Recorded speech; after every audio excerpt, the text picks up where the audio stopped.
देख रहे हैं आमने सामने नूरुल आरफीन के साथ। अस्सलाम वालेकुम। आज आपको एक कहानी सुनाना मकसूद है।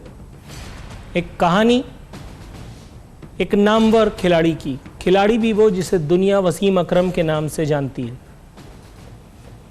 एक आलम, एक ज़माना जिसके फ़न का मोतरिफ है। इससे पहले कि मैं मौसूफ़ के खसाइल पर रोशनी डालूं, ज़रा एक छोटा सा मोन्टाज इनकी शान में तरतीब दिया गया, पहले उसे मुलाज़िम।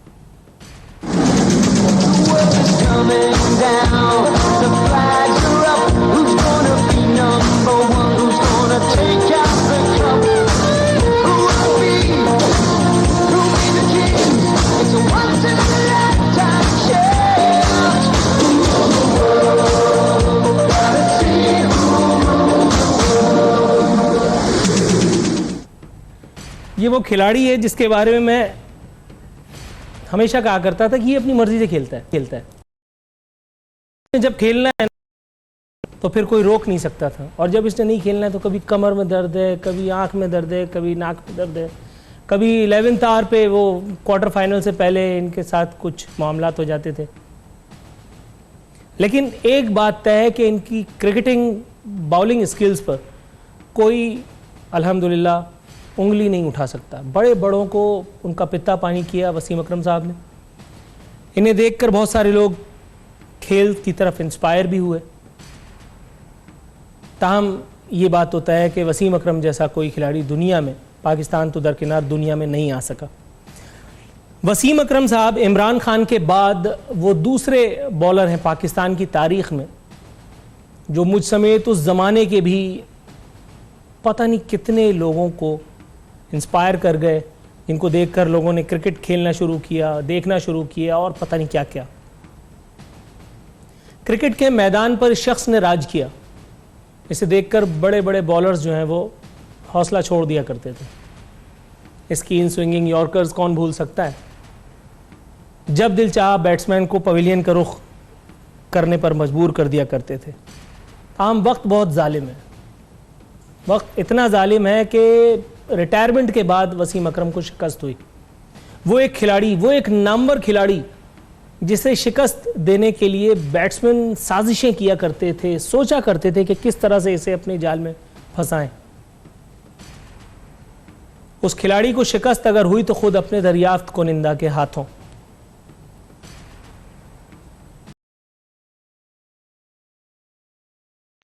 अजीब के साथ अजीब व गरीब से शो भी है। ये तो था क्रिकेट बेसिक इंट्रो। अब आइए तो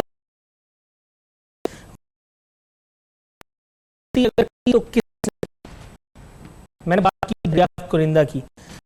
वसीम अकरम को शिकस्त हुई है उस एक शख्सियत के हाथों जैसे पाकिस्तान के मौजूदा वजीर आज़म और साबिक कप्तान जनाब इमरान खान साहब ने वसीम अकरम प्लस का नाम दिया। वसीम अकरम प्लस खान साहब की सियासी दरियाफ्त। अब अगर आप वसीम अकरम से वसीम अकरम प्लस का तकाबली जायजा करना चाहें और आपके जहन में वही 1992 का मशहूर ज़माना नगमा हो तो वो कैसा साउंड करेगा, विजुअलाइज करके जरा देखिए। एक छोटा सा मोन्टाज पेश खिदमत वसीम अकरम प्लस की शान में।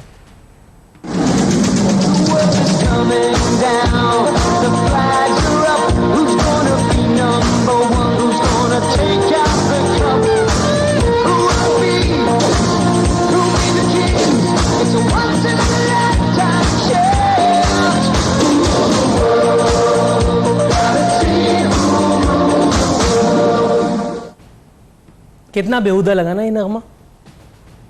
पता नहीं अंग्रेज़ों ने क्या कुछ सोचा होगा, कितनी शायरी पे टाइम ख़राब किया होगा, फिर म्यूज़िक दिया होगा, फिर पता नहीं गवैयों के गलों को ख़राब किया होगा। उसके बाद इतना मशहूर ज़माना नगमा तख्लीक किया गया और वो भी उस वर्ल्ड कप में जो पाकिस्तान अल्हम्दुलिल्लाह खान साहब की ज़ेर निगरानी, ज़ेर कप्तानी बल्कि जीत के आया था 1992 में। ताहम ज़रूरी नहीं कि खेल के मैदान में किए जाने वाले फ़ैसले सियासत के मैदान में भी दुरुस्त साबित हों। मंसूर अख्तर जैसी एक दरियाफ्त भी खान साहब की थी, कोई माने या ना माने, और मंसूर अख्तर ने हमें जितना ख्वार किया पाकिस्तान को, पाकिस्तानियों को, अल्लाह माफ़ करे, अल्लाह का शुक्र है सुम्मा अल्हम्दुलिल्लाह कि अब मंसूर अख्तर क्रिकेट के मैदानों में नहीं। ताहम मंसूर अख्तर की जगह अब ली है वसीम अकरम प्लस ने। ये वसीम अकरम प्लस जो पंजाब के वजीर आला की मसनद पे फायज हैं, जो अपने सामने खड़े जिंदा सलामत सालिम चलते फिरते आईजी को देखकर, और उसके बाद जब इनसे पूछा जाता है कि आप तो वसीम अकरम प्लस हैं, आपको क्या हुआ, तो बहुत मासूमियत से इज्ज और इनकिसारी के साथ, जो शायद इनकी वाहिद सिफात हैं और इन्हें इस मसनद पर पहुंचाने का ज़रिया और सबब भी, फरमाते हैं मौसूफ, दरअसल मैं अनट्रेंड हूं ना, मुझे पता नहीं, अभी सीख रहा हूं। इस वसीम अकरम प्लस ने या इसके कुछ लोगों ने ख्वाब देखा। फिल्म सिलसिले का वो मशहूर ज़माना गीत अमिताभ और रेखा का देखा एक ख्वाब तो ये सिलसिले हुए अपनी आंखों में, सजाने से पहले ये सोच लीजिए कि पैमरा का अगर बस चल गया तो बड़े मामलात इधर उधर हो जाएंगे, इसलिए यहीं रहिए, क्योंकि कुछ ख्वाब जो है वो सच नहीं हो पाते, ताबीर उन्हें ज़िंदगी नहीं दे पाती। ताहयात रहाइश का ये ख्वाब वसीम अकरम प्लस देने का सच, तनख्वाहों लाख रुपए गज़ब खुदा का, या मीडिया ने और खुद हम आप देख यार, मुझे तो इसके ऊपर ही फिल्म बनाने दिल कर रहा है। ये देख रहे हैं आप किस तरह से माशाल्लाह, अल्लाह ताला इन्हें नजर से बचाए। जितना इज्ज, जितनी इनकिसारी इस वक्त टेलीविजन स्क्रीन पर आप वसीम अकरम प्लस के अंदर देख रहे हैं, मैं हल्फिया कहता हूं अगर इसका 10% आज नूरुल आरफीन सिद्दीकी के अंदर आता तो मैं कम से कम इस मुल्क का प्रेसिडेंट होता। मैंने जिंदगी में अगर कभी मार खाई है तो सिर्फ अपने एटीट्यूड से, मैं इस बात का बरमला एतराफ़ करता हूं, लेकिन वसीम अकरम प्लस ने यहाँ न सिर्फ वसीम अकरम बल्कि नूरुल आरफीन सिद्दीकी को भी शिकस्त दी। आप देख रहे होंगे माशाल्लाह जिस तमतराक के साथ मेरे वज़ीर आज़म, मेरे कप्तान इमरान खान साहब जलवा खिंचाई फरमा रहे हैं हमारे वसीम अकरम प्लस की, और वो बेचारे सफाई देते फिर रहे हैं, वजाहतें देते फिर रहे हैं कि फैसला जो था वो पूरे हाउस का था, लेकिन बहरहाल चारों नचार ये फैसला वापस लेना पड़ा। तनख्वाह और मराहत में इजाफा जो मेरे साथ मौजूद हैं मोहतरम जनाब मलिक नदीम अब्बास साहब, मौजूद है राना अरशद साहब, नवाब अली हसन साहब भी हमें ज्वाइन करेंगे, लेकिन सबसे पहले क्यों मलिक नदीम अब्बास गुफ्तगू करता चलूँ। मलिक साहब अस्सलाम वालेकुम। वालेकुम सलाम जी, कैसे मिजाज हैं सर? आप पहली मरतबा मेरे प्रोग्राम में शिरकत का खतरा मोल ले रहे हैं सर, दाद देनी पड़ती है आपके ज़ब्त की, आपके हौसले की, आपके तामुल की।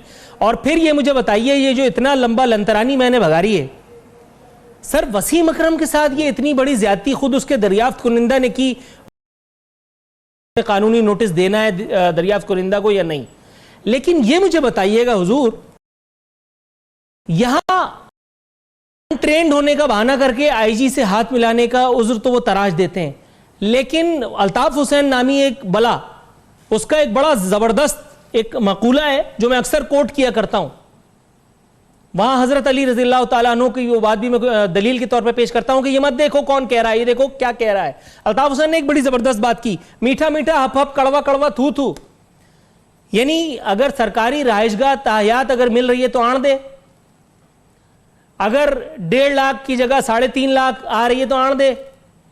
वहां तरबियत कहां चली गई, वहां अनट्रेंड होना कहां चला गया? मतलब आप कुछ कहिए सर, वरना मैं बोलते ही चले जाऊंगा। बिस्मिल्लाह। सबसे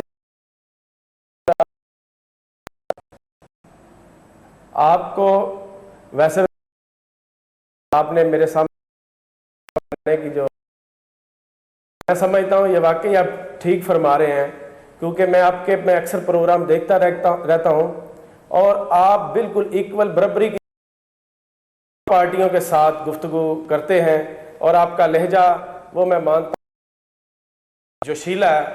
तो मैं आपको अब आपकी नज़र, जैसे आपने मुझे वसीम अकरम के क्रेडिट गिनवाए, मैं आपको अगर कोई क्रेडिट गिनवाऊँ, अगर आप सुनना चाहें, हज़ारों एकड़ ज़मीन जो माफिया था अरसा 40 साल से अपने कब्जे में लेकर बैठा था, वो भी बताएं किसने खाली करवाई। हमें कौन सा वजीर आला चाहिए जो जाती उम्रा के अखराजात पर 70 करोड़ रुपए खर्च करता है? हमें कौन सा वजीर आला चाहिए जिसके लाहौर में 4 कैंप होते हैं, CM हाउस डिक्लेयर किए होते हैं और उनकी सिक्योरिटी के जब वो सर जब शहबाज शरीफ साहब के उयूब मैं अपने प्रोग्राम में खुद बयान कर लूंगा, आप मुझे उनकी फ्यूज बताइए। मैं बता रहा हूं आपको कौन सा चाहिए। आपने तो बराबरी कर ले ना, पिछले सीएम से इनकी बराबरी करके देख ले आप। मैं कहता हूं उस्मान बुजदार साहब जैसा अगर आपने इनको मिलाना है तो पिछले सीएम से मिलवाए ना, तो आपको ये अंदाजा हो जाएगा कि कौम को, पंजाब को किस तरह का सीएम चाहिए कि जो अपनी अखराजात पे इतने खर्च करते हैं कि जिससे अपने इश्तिहारात पे, अपनी तस्वीरें दिखाने पे जो खर्च करते हैं वो भी कौम को बताएं। मैं समझता हूं सीएम साहब एक बाकायदा है, ये जो तो वापस कर दी। और मैं आपको बताता चलूं कि असेंबली में अगर तनख्वाहें बढ़ी हैं, अगर देखें मेरे लीडर ने फौरन अगर एक्शन लिया, उन्होंने फौरन इस चीज़ पे एक्शन लिया, हम उनके अपने कायद की इस ऐलान पे हम उस वक़्त हम खुश हैं कि ये वाकई जो हमने कौम से वादा किया था 1 करोड़ नौकरी का अभी पूरा नहीं हुआ, जो हमने 50 लाख घर देने थे अभी पूरे वो हम नहीं दे सके। इसलिए हम समझते हैं, इसलिए इंक्रीमेंट बनता है वसीम अकरम प्लस साहब का भी। सर गुफ्तगू इंशाअल्लाह ताला आपके साथ मजेदार रहेगी, ये तो तय हो चुका। आपकी इब्तिदाई गुफ्तगू से मुझे अंदाजा हो चुका है। थोड़ा सा ब्रेक पर पांव रखिएगा सर, जरा ब्रेक पर पांव रखिएगा। यहाँ मुझे एक मुख्तसर सी कमर्शियल ब्रेक पे जाना है, ब्रेक से वापस तो फिर इंशाअल्लाह ब्रेक नहीं लगने दूंगा, इस बात का वादा रहा। एक कमर्शियल ब्रेक।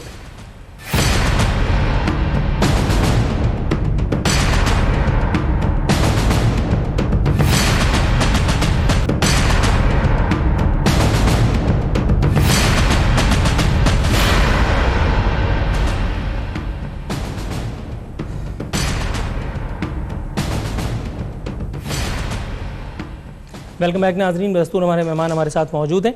राना अरशद साहब, सर आपको ज़हमत कलाम देना चाहूँगा। मैंने तो कलम कागज़ संभाल लिया था, मैं सीधे होकर बैठ गया था। मैंने कहा अब वो महासिलात गिनवाने वाले मलिक नदीम अब्बास साहब, लेकिन यहाँ तो पहले पॉइंट के बाद ही रावी ने दम तोड़ दिया। हज़ारों एकड़ अराजी वागुजार के बाद मैं सोचते ही रह गया, पूछते ही रह गया, कुछ सामने नहीं आया। और उसके बाद फिर उन्होंने अचीवमेंट्स इन्वर्टेड कॉमास में गिनवानी शुरू कर दी, जाती उम्रा की और शहबाज शरीफ साहब की। सर अगर आप 2-4 नुक्तों का इजाफा करना चाहें वसीम अकरम प्लस साहब के कारनामों में, तो मैं कागज़ कलम संभाल चुका हूँ। जी बिस्मिल्लाहिर्रहमानिर्रहीम। कुल्लु नफ्सन ज़ायक़तुल मौत। नूरुल फारफिल से मैं आपका शुक्रिया अदा करता हूँ, और मैं उस्मान बुजदार साहब पर कोई नुक्ताचीनी नहीं करूँगा क्योंकि वो तो हमारे साथी थे, 2013 में हमारे टिकट होल्डर थे और फिर इलेक्शन लूज कर गए थे, और फिर अभी वो 1 माह पहले जनूबी महाज के नाम पर, जनूबी पंजाब के नाम पर वो पीटीआई में शामिल होते हैं। तो अब मुझे ये देखना है कि वो 100 दिन की जो अनाउंसमेंट न्याई साहब ने की थी, तो जनूबी पंजाब सूबा मेरा ख्याल शायद बन चुका हो। और उसके बाद फिर मैं ये भी अर्ज करूंगा कि मैं खुद 2 टर्नोर पंजाब असम्बली का मेंबर रहा, मैं एडवाइजर था, कैबिनेट मेंबर था, चीफ विप था, प्रेशर हमारे ऊपर भी था। लेकिन 10 साल में, मैं ऑन रिकॉर्ड ये करूंगा, 10 साल में चीफ मिनिस्टर वुजरा की सैलरीज में 1 रुपए का भी इजाफा हमने नहीं किया, नहीं हुआ। और ये भी मैं अर्ज करूंगा 10 साल में जितने टूर्स हुए चीफ मिनिस्टर साहब ने किए, वुजरा ने किए, एमपीएस ने किए, 1 रुपया भी गवर्नमेंट के खजाने से नहीं लिया गया। शहबाज शरीफ साहब ने सैलरी नहीं ली, और ये 59,000 जो सैलरी थी चीफ मिनिस्टर की, जो 1 लाख प्लस था, वो उन्होंने 3.5 लाख कर लिया। तो मैं अर्ज ये करना चाहता हूं कि इन 7 माह में तकरीबन 6 इजलास पंजाब की क़यादत खुद प्राइम मिनिस्टर साहब कर चुके हैं, क्योंकि उनके पास एडिशनल चार्ज भी है। पंजाब के सबसे बड़ा 12 करोड़ आवाम का उनके रहमो करम पर है। तो तनख्वाहों में इजाफा हुआ, सेम डे वो कायमा कमेटी से अप्रूवल भी आ जाती है। और फिर कैसा कि एमपीएस की तनख्वाहों में इजाफा होता है। मैं समझता हूं कि वो खैबर पख्तूनख्वा की जो सैलरीज हैं वो 3 लाख प्लस हैं, बलूचिस्तान की 5 लाख प्लस हैं, उसी तरह सिंध में भी 2 लाख प्लस हैं। लेकिन अर्ज ये है कि आज तक चीफ मिनिस्टर ने ये कभी नहीं किया था कि जब मैं फारिग हो जाऊंगा तो मुझे ताहयात घर दे दिया जाए। फिर चीफ सेक्रेटरी की sir, there is always a very first time, जिंदगी में बहुत कुछ नया होता है। अगर ऐसा हो गया तो कौन सी कयामत आ गई। थोड़ा सा ब्रेक पर पांव रखिएगा। यहाँ मैं पीपल्स पार्टी का वर्जन लेने जा रहा हूँ। नवाब वसान साहब मेरे साथ मौजूद है। नवाब साहब अस्सलाम वालेकुम। वालेकुम सलाम।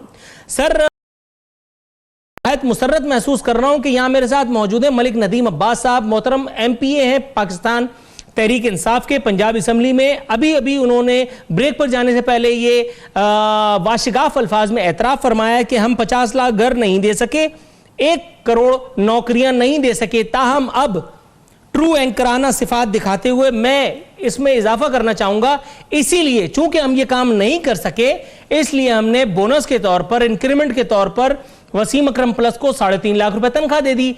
अराकीन असम्बली की तनख्वाहें 80,000 से उठा के 1.5 लाख पौने 2 लाख रुपए कर दी। तो कौन सा गजब किया? आप लोगों ने भी तो एक दफा किया था, वो तो आपकी कयादत ने एंड टाइम पे डंडा उठा लिया और आप लोग फैज से महरूम होते होते रह गए। क्या कहेंगे सर? देखें, ये वही लोग हैं, बातें तो बड़ी करते हैं, झूठे लोग हैं, यू टर्न बड़े ले लेते हैं। मुझे समझ में नहीं आ रहा इसकी वो बातें कहाँ गई। ये जो कह रहे थे कि हम इतनी मतलब जो हर जगह पे, चाहे मिनिस्टर हो, चाहे कोई वजीर आजम हाउस हो, या प्रेसिडेंट हाउस हो, हम किफायतकारी करेंगे। आप देखा कि ये वही जो पंजाब असेंबली में हुआ कि वो जो तकरीबन कोई 50,000 से लेके 2.5 लाख तक वो तनख्वाह चली गई और चीफ मिनिस्टर को और उनकी PTI हुकूमत को पता ही नहीं चला, और खासकर इमरान खान को पता ही नहीं चला। इसलिए उनको पता नहीं चला कि वो हर वक्त सोया होता है, टुन होता है, उसको पता नहीं है। सर तो थोड़ा सा मतलब कहने का मतलब ये कि क्यों मेरी नौकरी से खेल रहे हैं, थोड़ा सा अदब आदाब हुदूद नहीं सर, वो ठीक है, लेकिन सर थोड़ा सा मतलब ये ज्यादती है सर। साहब, मैं ये कह रहा हूँ कि पता होना चाहिए, मुल्क का वजीर आजम होता है तो उनकी हर एक नहीं सर, वो पता है यूट्यूब पे अगर जाएंगे ना और 2-3 नाम लिखेंगे और फिर एंटर मारेंगे तो फिर बड़े मसाइल क्रिएट हो जाएंगे, इसलिए बिटवीन द लाइन जरा जवाब इनायत कीजिए।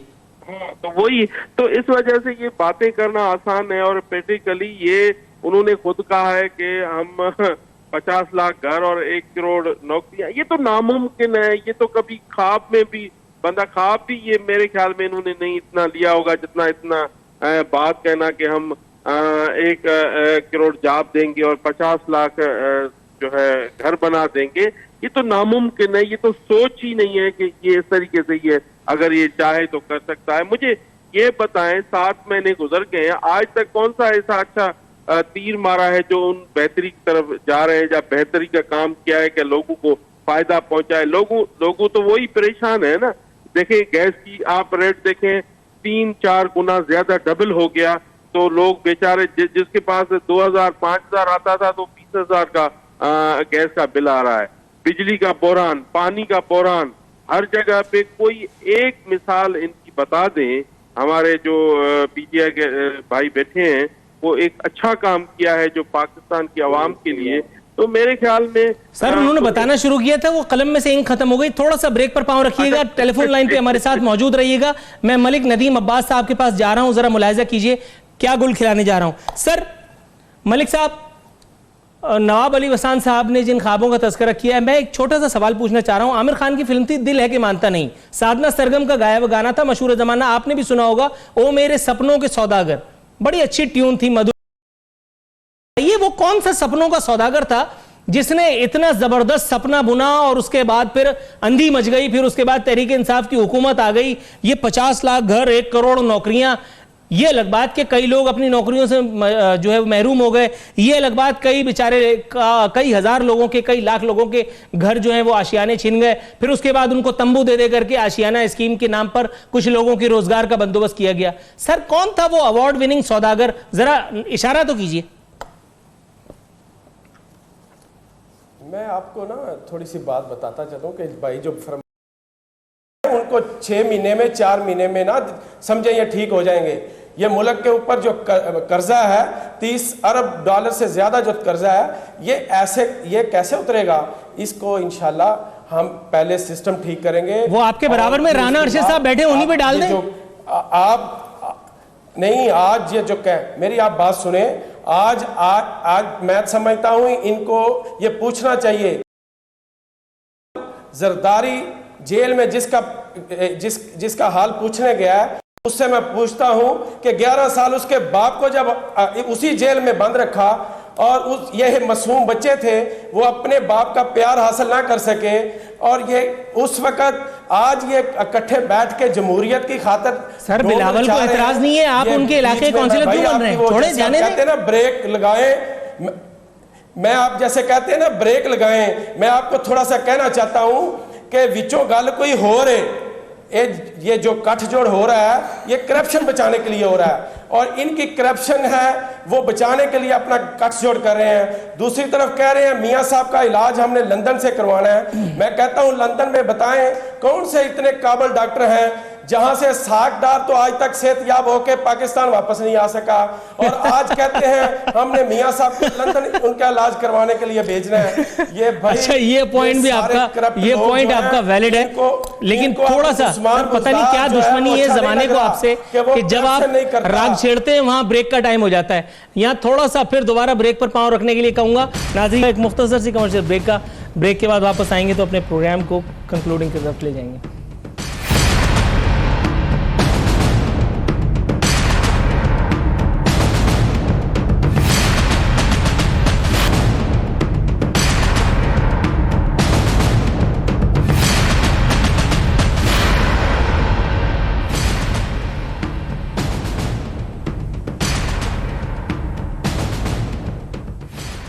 वेलकम बैक नाज़रीन, इख्तितामी मराहिल में दाखिल हो चुके हैं। मेहमान हमारे साथ मौजूद हैं तमाम के तमाम। नवाब हसन साहब हमारे साथ मौजूद हैं। नवाब साहब, सर ये मुझे बताइएगा, मेरे सामने मौजूद एक खबर बता रही है वज़ीर आज़म का मुनिस लाई को वज़ीर बनाने से इनकार। वज़ीर आज़म इमरान खान किसी ऐसे शख्स को वज़ारत देना चाहते हैं जिस पर करप्शन का कोई इल्ज़ाम नहीं, न ही नैब की इंक्वायरी है। वज़ीर आज़म उसूली मौक़िफ़ रखते हैं कि नैब की वजह से डॉक्टर बाबर अवान और अब्दुल अलीम खान को ओहदों से इस्तीफ़ा देना पड़ा। सर बात तो ठीक है, मगर बात है रुसवाई की। पहले ही अगर सोच लिया होता तो ना डॉक्टर बाबर अवान का जहमत उठानी पड़ती, ना अब्दुल अलीम खान जैसा टीका माथे पर लगता। आपके ख्याल में ये हमेशा ऊपर से पानी चला जाता है, तभी क्यों हम लोगों को समझ में आ रही होती हैं बातें?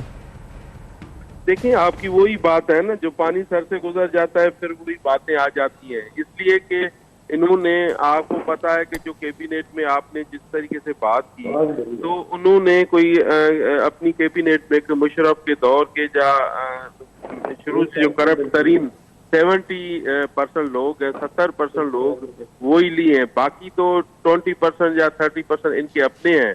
तो उनमें भी बड़े मसाइल हैं। आप खुद कुछ अरसे में देखेंगे जो करप्शन के जो इल्जामात इनके ऊपर आएंगे ना, आप सोच भी नहीं सकते कि किस तरीके से क्या क्या।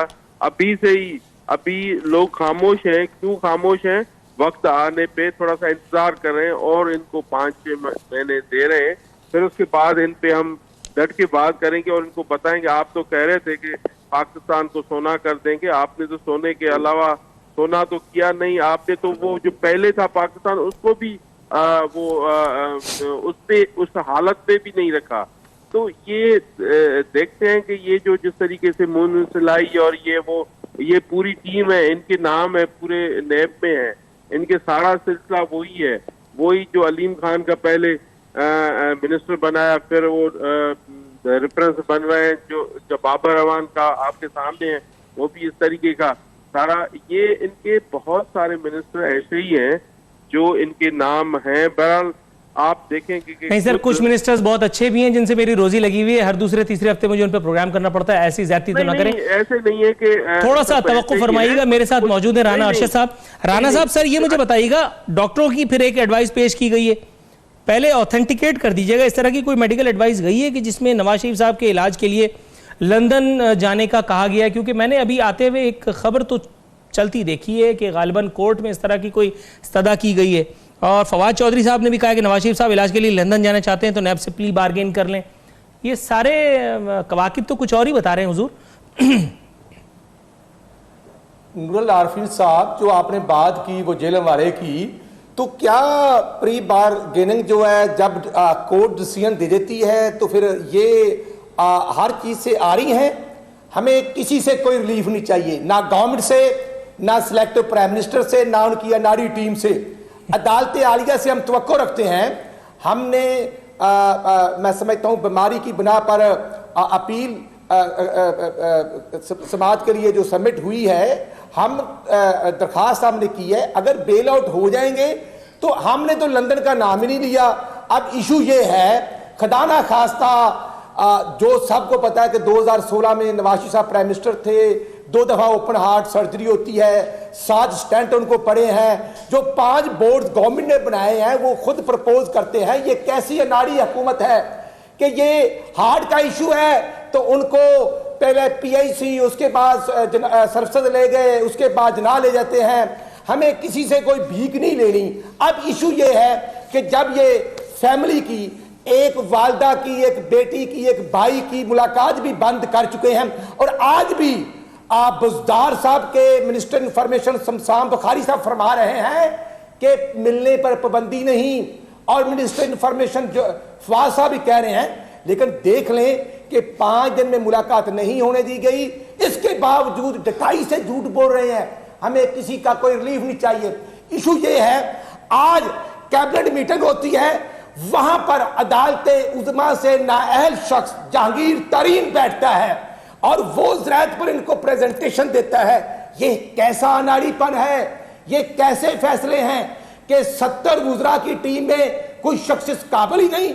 मैं समझता हूं कि ये अब जैसे वर्ल्ड बैंक से मुज़ाकरात हुए और उन्होंने कहा कि ये गवर्नमेंट नाअहल है, और उसी तरह IMF से मुज़ाकरात करने के लिए खुद प्राइम मिनिस्टर साहब माशाल्लाह दुबई, अबू धाबी जाते हैं। माई पॉइंट इज कि 100% मेडिसिन में इजाफा हो चुका है। 100। सर, आपकी तमाम बातें बिल्कुल मनोन पहुंच चुकी हैं। बस इख्तितामी लम्हात हैं। मैं नदीम अब्बास साहब से मुस्तफीद होना चाहूंगा। थोड़ा सा तवक्कुफ की दरखास्त है राना अर्शद साहब। सर प्लीज ये मुझे बताइएगा, नदीम अब्बास साहब, अमीर बख्श भुट्टो साहब नाराज थे अब से कुछ देर पहले तक, कुछ दिनों पहले तक, लेकिन एक मरतबा फिर उन्होंने किसी और को नाराज करने की कोशिश कर डाली है। फरमाते हैं मुल्क की सियासत में पिंडी का कोई किरदार नहीं। इस मुल्क में पिंडी का जितना किरदार मुल्की सियासत में और मुल्क में है, मेरा ख्याल है उतना तो और किसी के पास नहीं है।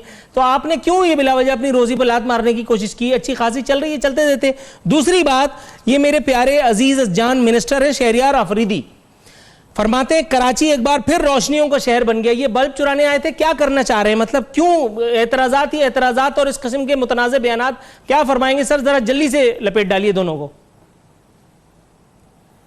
मैं एक तो पहले मैंने जो गुफ्तगू सुनी है नवाब अली वसान साहब की, कि वो उनकी ज़रा गुफ्तगू मुझे आवाज़ साफ क्लियर नहीं आ रही थी। मैं इनको फरमाना चाहता हूँ, मैं इनको बताना चाहता हूँ कि भाई जैसे कोई हम जिम्मेदार लोग हैं, जैसे किसी के कोई जानवर भी चोरी हो जाए ना, उसका भी खुरा निकालते हैं। आपको पता होना चाहिए आपके मुल्क से, आपके सूबे से जो दौलत लूटी गई है उसका खुरा निकाले, वो कहाँ जा रहा है। आज नैब ने जो साबित किया है, वो जो 3 गाड़ियां बाहर के मुल्क से मंगवाई गई हैं, उसके कस्टम टैक्स ड्यूटियां जो जमा करवाई गई हैं जरदारी साहब की गाड़ी की, वो उसी फेक अकाउंट से जमा करवाई गई हैं। आप बताएं, ये करप्शन जो हुई है, ये इसका हिसाब दें। ये फेक अकाउंट 4 अरब रुपए उस अकाउंट से ट्रांसफर होता है बाहर के मुल्क, और ये अभी भी ये बात करते हैं कि ये हमारे ऊपर बात करते हैं। और मैं समझता हूं अनफॉर्चुनेटली सर, मुझे यहाँ क्लोजिंग रिमार्क्स देने के लिए कह दिया गया है। मैं मलिक नदीम साहब, राना अर्शद साहब और नवाब अली वसान साहब का इंतहाई मशकूर ममनून हूँ कि आपने अपनी मसरूफियत के बावजूद हमारे प्रोग्राम में शिरकत की। नाज़रीन, नूरुल आरफीन सिद्दीकी और आपने सामने की टीम को इजाज़त दी है। फ़ी अमान अल्लाह।